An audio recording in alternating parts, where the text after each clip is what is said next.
Star Rider. Oh, gosh. Oh, no. Russ checks the top. Moonsault and a miss. Goodness. Oh, no. Star Rider drove his knee right into the corner there, and Russ looks like he's going to get that third driver off. A Frankensteiner. Inverted Frankensteiner into a stomp to the back of the head, driving Nasty Russ down. Star Rider, is this your opportunity? Go up. Is this a Galaxy Splash? Can he get it, Anthony? He got it! He got it! Hello, NWF Army. Welcome to the second edition of the NWF PowerPod. You just saw the footage there from Ludlow last weekend. Nasty Russ goes down to the NWF Champion Star Rider. Star Rider is our guest later on, but right now let's bring on our co-host, Wildcat Chris Harris, the NWF Commissioner. Cat, how are you? I'm doing great, man. I'm so excited to be back for a second week doing this with you. What an exciting weekend. Not only Ludlow, of course, the Bengals, what a game that was. I mean, edge of your seat. If you're a wrestling fan, a football fan, there was something for everybody this weekend in Cincinnati. Hopefully we don't put ourselves through that sort of heart-stopping action on the Bengals field again this week coming up. But, wow, what a night. Hey, I want to mention real quick, before we get too far into the show, the passing of a longtime friend of the Northern Wrestling Federation, the Honorable Judge Mike Doherty. When we met him, he was the attorney in Wilmington who sold our tickets. He was our ticket outlet and a huge, passionate fan of professional wrestling. Always very, very good to us in the NWF, and was part of the reason we were so successful there in Clinton County. And we really are mourning the unexpected early loss of Mike. I just wanted to pass along our condolences to his friends and family and those who knew him there in Wilmington. But on to more exciting and fun things here tonight. We're going to run down some of the events we saw in Ludlow. We just saw Nasty Russ lose to Star Rider. What an exciting matchup, and what a great first title defense for Star Rider. Yeah, Ludlow's always a great event. This was no different. An awesome main event. Star Rider defended his title against Nasty Russ, and this is his first title defense, and I think he learned real quick. It's not easy being at the top. I mentioned before the event that Nasty Russ is a crafty veteran, man, and one mistake by anybody, and we could have had a new champ. So I'm really happy for Star Rider. I think we're all excited in seeing where this run goes. But, yeah, that was a hard-fought victory. I can't wait to ask him about it. He was victorious, and the fans were out of control, loud. One of the biggest reactions of the night always is for Big Rex. And he, of course, and Adam Swayze continue to have issues. They had a big confrontation again this Saturday. Yeah, Swayze got out there. He was victorious in his match, but then just like Swayze does, he got on the microphone, liked to run his mouth, and directed a lot of those insults towards Rex. But Rex wasn't going to stand by and have it, so he went ahead and went after him in the ring, and then the lariat, Luke Larson, a lot of people haven't seen him. He took advantage of that and tried to get a good early advantage over on Rex. So, yeah, I can't wait to see Swayze and Rex go at it, man. There's no shortage of emotion around that one between those two guys for sure. We also last week touched on the tag team title controversy. There was some question about who should be getting the number one contender slot and who should be wrestling for the titles. So many great tag teams right now in the NWF, and we saw things come to a head at the end of the tag title match at Ludlow when headline Sean Evans and the Titan came out and attacked Kobe Kane and Noah Gabriel after their match. Yeah, they had a successful title defense against MCE, but our number one contenders, the people everybody's been asking why they didn't get their shot. Well, they made it known that they're not going anywhere, and here we see them holding the belts up. They're ready to get a pretty shot of that. So, but they're going to get their chance. They are in line for a tag title shot, and I believe that's going to be one of the headliners for no pun intended for our Covington show. That's right. Coming up in Covington on Saturday, the 1st of October. It's going to be a big night. You see there on the graphic. We've got Adam Swayze versus Star Rider announced, as well as the tag team title matchup coming up. One other thing I wanted to talk about from Saturday night. Last time we were in Covington, Nikki Victory earned her freedom back by lasting the 30 days with Joshua. But there was definitely an issue between Joshua and his tag team partner, Andrew Reed. Well, things got... I'm so interested to see where this... I didn't mean to cut you off. No, you're good. So interested to see where this goes.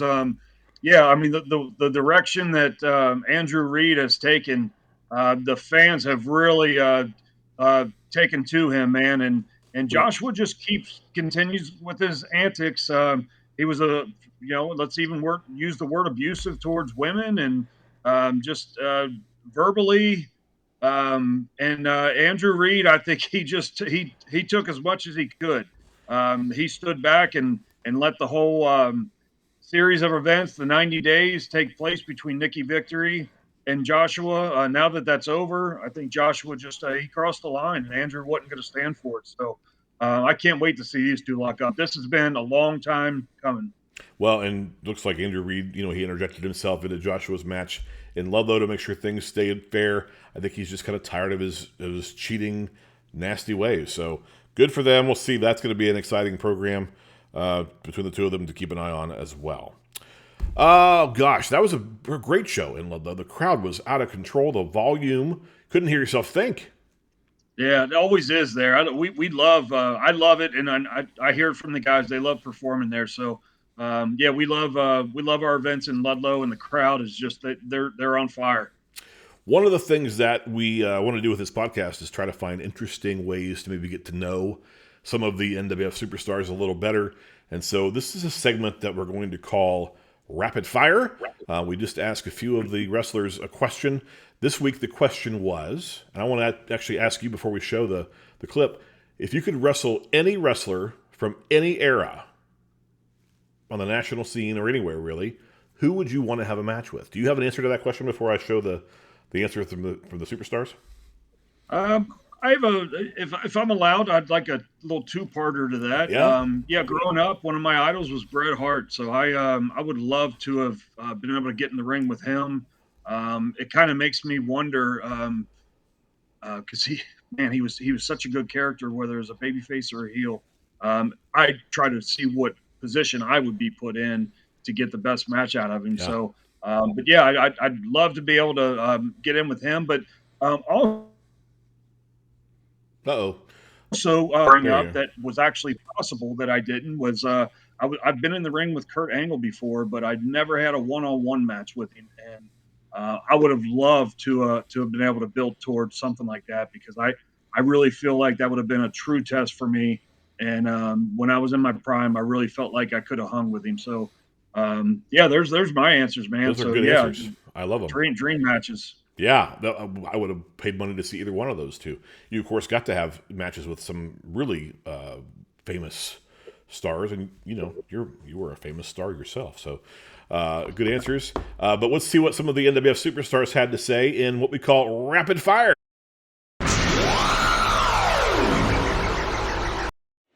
If I could wrestle any wrestler from the past, I would have to say it would be Ricky Steamboat or Owen Hart.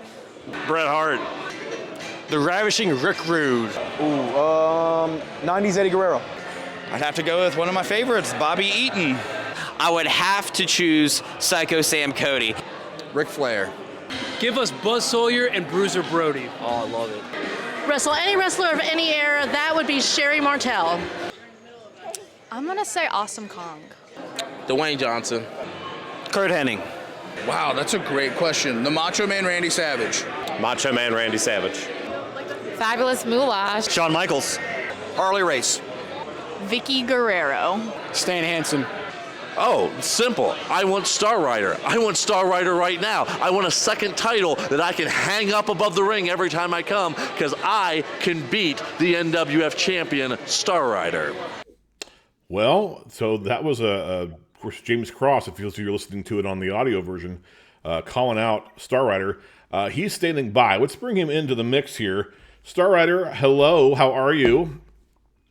Hey guys, how's it going? I'm good. I hope you guys are doing. Congratulations on your first title defense last weekend in Ludlow. What do you make of all these guys coming after you? I mean, you've got some big matches coming up. We know you're going to be taking on Adam Swayze coming up in Covington, but also you've got in Seaman coming up on the 24th. I think you've got Joshua signed for a match, and now we got James Cross throwing out challenges left and right looking for you.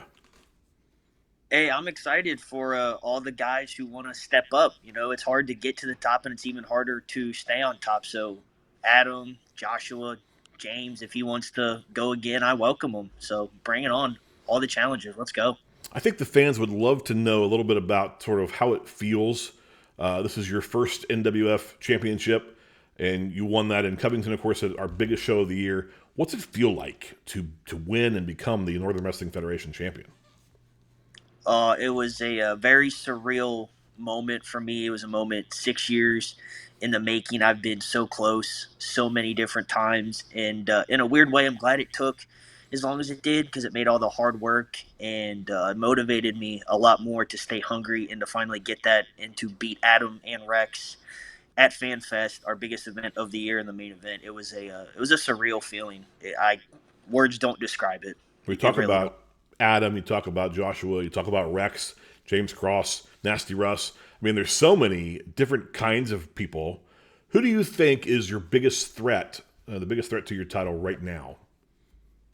Right now, I would definitely have to say Adam because he's not happy that I beat him for the NWF Championship. So I would have to say Adam for sure, but I'm not too worried about him and what he has up his sleeve because I've wrestled him so many times. I beat him for the Tri-State Championship. I beat him for the Tag Team Championship and now for the NWF Championship. So I feel like I have Adam's number. You just kind of have to worry about his sidekick, Gideon, and what Gideon's going to try to pull. Yeah, you never know when there's extra people around ringside. That can change the dynamic of the match pretty quickly.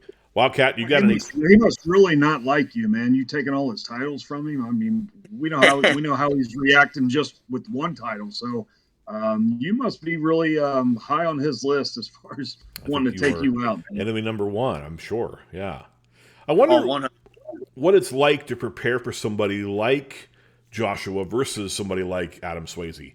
Different styles. How do you get in the mindset in your mind when you go into the ring with an opponent who's different? I mean, every week is going to be a different challenger, it looks like. So how do you get yourself ready for that sort of thing each week? I just kind of have to mentally prepare myself and for whoever the challenger is. Like Adam, I always kind of have to prepare for not just him, but Ian Gideon. So that takes a lot of mental preparation. Joshua, he's a very hard hitter. He's very, very strong. And we used to be very, very close before he's had this new attitude of a few years. So for Josh, it's a little easier. It's by no means easy at all. It's not what I'm trying to say. Josh is very talented in the ring, but we trained together, rode together, ate together all those years ago. So for him, it's a little bit easier. Like I said, not taking anything away from him. So each one is very challenging, not just those two, but for James Cross or for Nasty Russ, it's very mentally challenging on me. So I just have to find the right headspace before each and every show to kind of just get into my zone. Sounds like you've got to be ready for just about anything. And in fact, the next defense is going to be Joshua in Seaman at the Seaman, Ohio Fall Festival coming up on the 24th. That's a 6 o'clock bell time. Admission is absolutely free. That sounds like something Roger Ruffin would love, a free event. He's known for being pretty thrifty. I wonder, is there a difference in preparing this? I didn't prepare for this question, but is there a difference between preparing for an indoor event like Ludlow when the crowd is on fire versus maybe an outdoor event when the weather could play a factor in, in kind of the conditions of the match? What do you do to get yourself ready for that sort of a thing?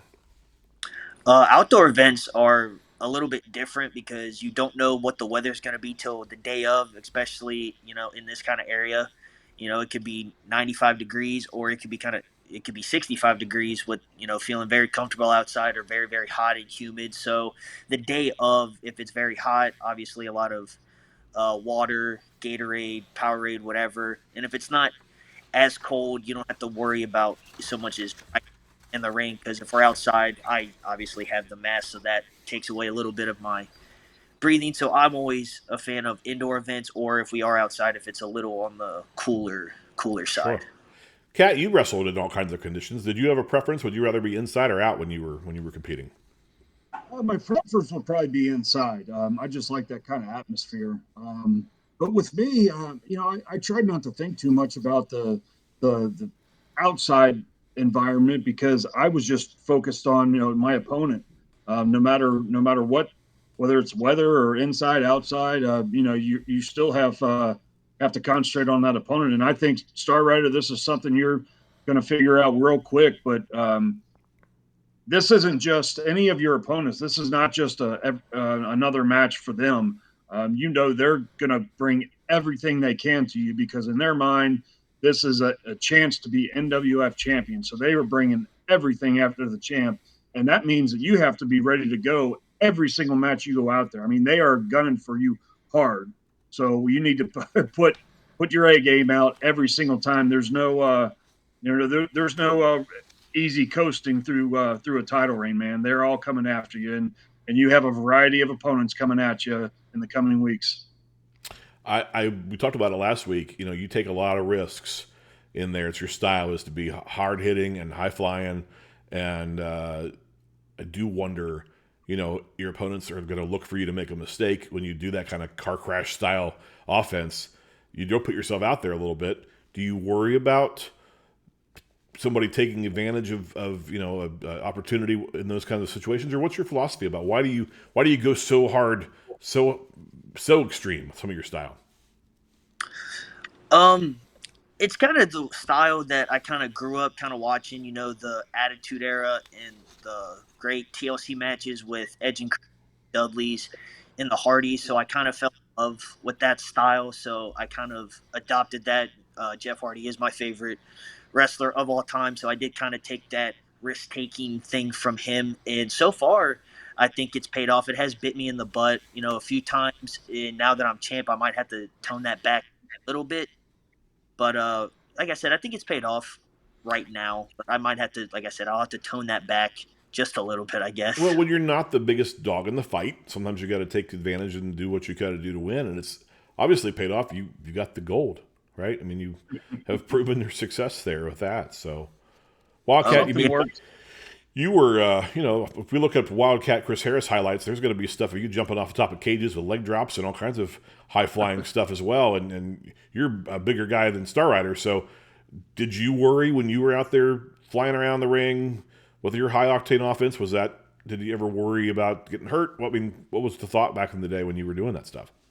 Yeah, I mean, you have to keep that in mind because my execution of moves like that, I was kind of limited to doing those once in a while. I mean, you brought up like a leg drop from the top of the cage. I mean, that was a once in a career move for me. So, Star Rider has just a number of things in his moves in his arsenal that, and he's so quick. I mean, that's the thing. Some guys will have the size advantage over you, but your speed, your execution of the moves. I mean, that's really what your advantage is you could be dancing around them and for them to keep up with you, that could be what gives you the advantage right there. So, and I even noticed that with Nasty Russ looking at the highlights, once you moved out of his, I forgot what he calls it, but when you slid out of that and immediately, you got him down, followed it up with your curb stomp. Some guys may have tried to go for the victory right there, and he could have kicked out, but you followed it up with that big frog splash to make sure that you were getting that victory. So I noticed that when I watched and with the highlights right here, you just boom, boom, boom, nailed him to where you that's what secured it for you. So yeah, your speed, man, is really what's going to get you. And then these high impact moves, as Kirk was talking about. Man, it just makes me glad that I'm not in there with you because I wouldn't want to keep up with you. So take advantage of that being your advantage. Yes, sir. Yeah, just be careful, please. I'll try. The older I get, yeah, Kirk's worried about you getting hurt, but the older I get, the more I don't want to see anybody hurt. The mentality you have when you're on top, man, you're willing to do whatever it takes, and I get that, man. I get it. Got to do what it takes to be successful. Hey, while you're here, Star Rider, I want to do another segment that I think we're going to start doing every week, and that's what we're calling the NWF Way Back.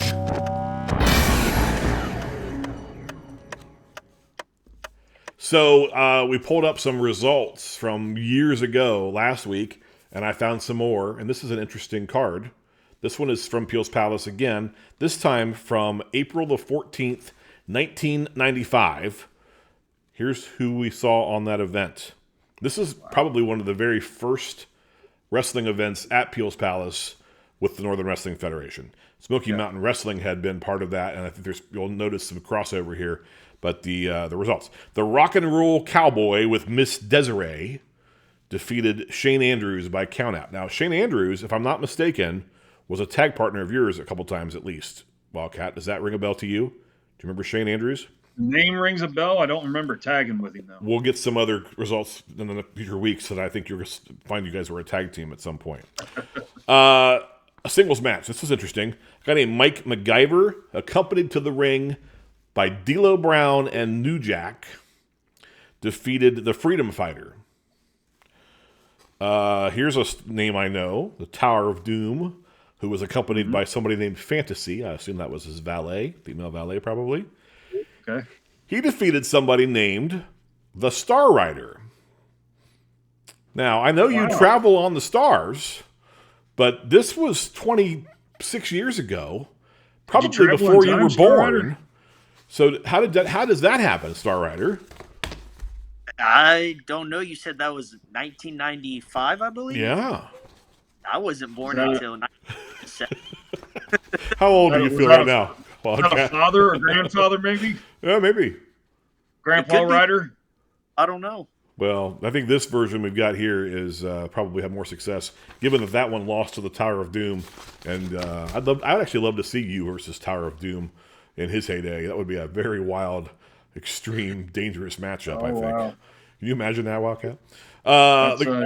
Here's another match. The Glamour Boys, Brett Michaels and Butch the Brawler with the Jack of Hearts, defeated Dugan the Lumberjack in the Big Kahuna. And in singles action, Major Payne defeated Chris Canyon. I think it's the Chris Canyon that we know from the national stage. I'm pretty sure that's the same guy. He was accompanied again by D'Lo Brown and New Jack, who we definitely know who those guys are. There was an NWF Light Heavyweight title street fight. Damien, who was accompanied by my buddy GQ Matthew Masters III. He defeated JT Storm. And then in the main event, it was a 10-man tag team elimination matchup with a lot of the guys who were already mentioned on the card. So that's what we got from this week's NWF Way Back. It's fun to go back in time and relive some of those old memories. I mean, this is before my time in wrestling and before you were around, Wildcat. You were getting started yourself around that era. So, but I think I must have come up just within a few months. I think the next month was your debut, from what I can tell, at Peel. So that was the end of the Smoky Mountain run there. Yep, and I just thought it sounds like a very common card back in those days, because everybody would have their matches, and then the promoter would want everybody to come back at the end of the night for, in this case, a 10-man tag.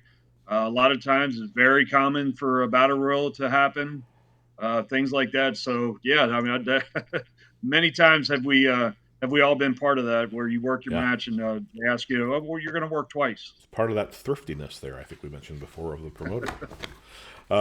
Star Rider, I thought it was interesting that you were on that card apparently. That's why I pulled that one out of the archive. Hey, don't forget, you've really done well for yourself, Star Rider. You've been around a long time. You were wrestling before you were even born. Coming up this weekend is next week. The 24th. We're going to be in Seaman, Ohio. That's all the way out past Mount Orb, close to Georgetown, I've been told. It's a free festival. I've got something going on that night, but I really am tempted to make my way out there for some fair food. I love a good corn dog or a good deep fried Oreo. So that'll be good. It's going to be the Future Star show. And so I think next week on this broadcast, we will probably talk to one or two of our future stars about that event. So stay tuned here for the PowerPod for more about Seaman. But that's a free event, 6 o'clock bell time. then, of course, we've Yeah, got... and last year, I have to say, Kirk, that last year, what a great atmosphere we had. I think everybody really enjoyed being a part of that, and the crowd, as each match went on, the crowd got bigger and bigger because they wanted to see what was going on over here that everybody was having such a great time with. So, Good. I really feel like we will have another event like that, just like we did last year. So please come out and check out the future stars there, guys. And headlined by the NWF title, the main roster guys, Star Rider will defend his title against Joshua on that card. Then coming up on Saturday night, it's the October the 1st. It's going to be Hits Indoor Baseball and Sports Complex in Covington, Kentucky. That's going to be a huge card. Also, of course, always sponsored by Buffalo Wings and Rings. Join us for the after party immediately following. And then on the 8th in Fairfield at Swine City Brewing, we got a huge night of action, including the girls in action. Ella will defend against Savannah Sweet. Looks like Joshua's taking on Andrew Reed. Just a whole lot going on at that card coming up as well. Plus, we have other dates. We've got Bone Crushers the next day, 3 p.m. bell time on Sunday, the 2nd. That's on the 2nd after Covington. So we've got Covington, we've got Seaman, Covington, Bone Crushers, Fairfield. Then we're back to Mount Orb on the 15th of October, and that big Future Star show on the 22nd at the VFW Hall in Elmwood Place. Always go to NWFWrestling.com. I ran through those really fast, but you can find all the events and tickets available there online as well. And that Bone Crushers, the Bone Crushers event on that Sunday is an afternoon event. Right, 3 p.m. 3 p.m. bell time, so don't miss that. Star Rider, anything else you want to tell these great people that are watching and supporting you here in the Northern Wrestling Federation before we let you go? No, just keep listening to the podcast so far. You guys are doing a great job. Thanks. Keep it up. Thanks for everybody for supporting me for the past 6 years in this roller coaster journey, and I'm excited to see where this title run goes. I'm excited for it. We can't wait to see what happens. I like what you mentioned earlier, Star Rider, that if this had happened any earlier in your career, I mean, you worked hard for the past 6 years, and now that you've finally fulfilled that dream, I think you appreciate it more with as hard as you've worked for all those years. It's a really good appreciation for where you are now. Whereas if it had happened so quick, then the hard work pays off this way. So congrats to you, man. And then, we're all really excited to see where this goes. I can't wait to see what's next for you and for all the superstars of the NWF and for all of our fans. I think we've got some great events. It's a stacked upcoming event lineup. You can't go wrong with any of those events, and you might as well come and see all of them. I mean, why not? They're all going to be different. They're all going to have different main events, and it's an affordable evening out. So come on down and go to NWFWrestling.com for all those dates. All right, Wildcat, anything else that we should cover before we sign off for this week on the PowerPod? Man, I just want to let you know that I had some great reviews from last week. Good. People are really digging the podcast, so thank you for doing this and creating this platform for the NWF. I love that we're going to get not just our champion. He's the man right now, but we're going to continue to bring all these stars on here and, like you said, dig into their personality a little bit. So hopefully that'll be of interest to a lot of people. So this is great. Thank you so much, man. Yeah, you can catch us, of course, on Facebook Watch and YouTube for the video version on Spotify. You can also get the audio version on Spotify, Apple Podcasts, and as of this week, Amazon Music and Google Podcasts. So there's no excuse why you're not listening to the NWF PowerPod. Of course, you already are if you heard me say that. So preaching to the choir. Kat, it's always good to see you. We will circle back next week and right here on Thursday again for the next edition, and we'll hit up the Seaman Fall Festival card as we know it and talk some future stars, and we'll see where we go. Houday. Yes, we will be days away then. Hopefully the Bengals can, get a field goal this week and not give me a heart attack in the process, and we'll see what else happens. Let's be talking about a victory next week. I hope so. All right, fans, thanks so much for joining us. We will see you right back here next week for the NWF PowerPod. See ya.